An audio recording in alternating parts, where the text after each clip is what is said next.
নবীজি বলেছিলেন শেষ জামানায় দুই শ্রেণীর মানুষ আসবে, আমি এদেরকে দেখি নাই। নবীজি দেখেন নাই মানে 1400 বছর আগে ওরা ছিল না। এক শ্রেণী হচ্ছে হাতের মধ্যে মানুষকে মারার কিছু অস্ত্র নিয়ে ঘুরে বেড়াবে। এরা মানুষকে নির্মমভাবে পিটাবে, নির্মমভাবে পিটাবে, নির্মমভাবে মানুষকে পিটাবে। এই শ্রেণীকে আমি দেখিনি, এরা আসবে পরে। আরেক শ্রেণী হচ্ছে এমন এক শ্রেণীর মহিলা বের হবে যারা কাপড় পরেও নগ্ন থাকবে, নিজেরাও আকৃষ্ট হবে, অন্যকে আকৃষ্ট করবে। তো এই মেয়েদেরকে তো দেখতে পাচ্ছেন, এখন পাচ্ছেন না? তার মানে কিয়ামত কাছে না দূরে? আর আমি এখন ওই হাতে লাঠিওয়ালা ওই গ্রুপকেও খুঁজে পেয়েছি। হাতে লাঠিওয়ালা সেই গ্রুপ কোনটা জানেন? ওই যে ঘরের মধ্যে ঢুকায় ঢুকায় যে ছেলেগুলোকে মেরে মেরে রাত্রেবেলা মেরে ফেলায়, সেটা গ্রুপে।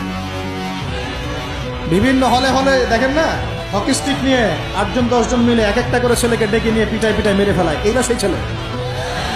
এদেরকে যারা জন্ম দিয়েছে ওই বাপের জন্য ধিক্কার। এদেরকে যারা জন্ম দিয়েছে এই বাপের জন্য ধিক্কার।